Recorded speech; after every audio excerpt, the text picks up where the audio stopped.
Kalau kita optimis, kalau misalkan kita ingat rilis yang dikeluarkan Indikator Politik Indonesia yang terbaru, yang tanggal 6 kalau nggak salah Januari, 9 Januari lalu, nama KDM itu 1% disurvei dengan metode top of mind. Artinya tidak disebutkan nama, dia dapat 1% dalam 10 besar.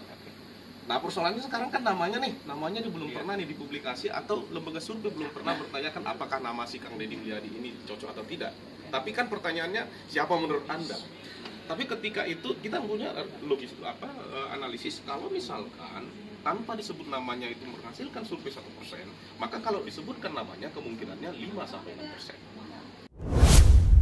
Jari KDM dukung Deddy Mulyadi sebagai Capres 2024. Relawan yang tergabung dalam Jaringan Rakyat Indonesia, Kang Deddy Mulyadi atau Jari KDM, mendeklarasikan dukungan kepada anggota DPR Deddy Mulyadi sebagai calon presiden atau capres di pemilihan presiden 2024 mendatang. Kang Deddy, sapaan Deddy Mulyadi dinilai sebagai figur yang sangat merakyat. Hidupnya baik dari sisi politik adalah didedikasikan untuk melayani, memperjuangkan apa yang menjadi masalah di masyarakat. Ujar juru bicara Jari KDM, Juson Simbolon di Jakarta, Senin tanggal 24 Januari 2022. Juson menilai Deddy Mulyadi merupakan figur yang low profile. Berkaca pada pemilu 2014 yang lalu, menurutnya figur low profile adalah sosok yang diinginkan oleh masyarakat.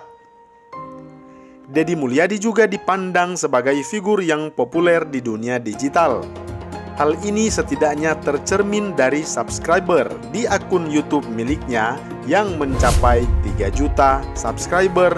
Kelebihan itu didukung oleh berbagai pengalaman yang telah dimiliki oleh Deddy Mulyadi baik sebagai eksekutif maupun legislatif. Atas berbagai kelebihan itu, menurut Juson Simbolon dan rekan-rekan relawan lainnya yang mendeklarasikan dukungan kepada Kang Deddy Mulyadi. Menurut kami, Deddy mumpuni sebagai salah satu tokoh yang paling potensial yang harus diorbitkan dari sekarang. Harus disuarakan dari sekarang, ujar Juson Simbolon.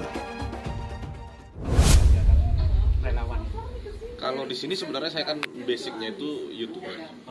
Nah kemudian bersimpatik dengan KDM, terus mengorganisir. Jadi dalam posisi ini saya masih posisinya juru bicara. Juru bicara, oke.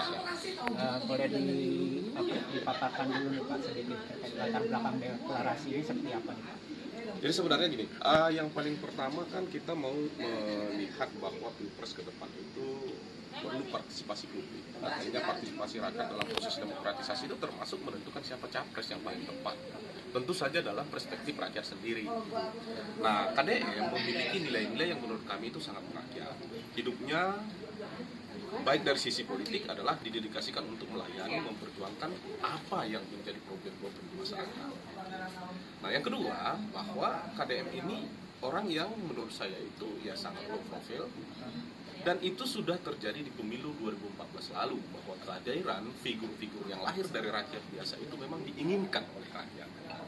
Oleh karena itu, melihat KDM di dunia digital sangat kuat dengan 3 juta subscriber saat ini, dan kerja-kerja yang dilakukan, juga pengalamannya sebagai legislatif dan pengalamannya sebagai eksekutif, menurut kami itu adalah mumpuni sebagai salah satu tokoh yang paling potensial yang harus diorbitkan dari sekarang, harus disuarakan dari sekarang. Dan kita berharap dengan proses deklarasi ini, media mengambil momentum ini, dan media mengambil momentum ini juga lembaga-lembaga survei mengambil momentum ini untuk mempertanyakan ke publik, apakah suara ini pantas?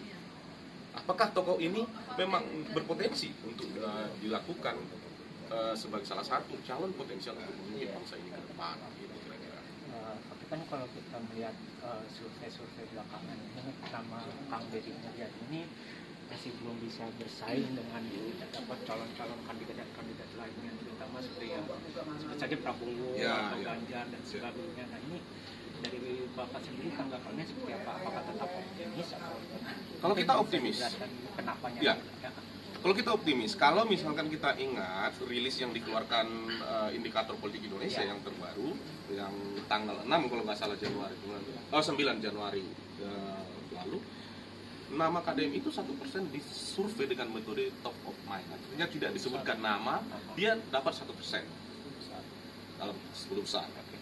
Nah persoalannya sekarang kan namanya belum pernah nih dipublikasi, atau lembaga survei belum pernah bertanyakan apakah nama si Kang Deddy Mulyadi ini cocok atau tidak. Tapi kan pertanyaannya siapa menurut Anda?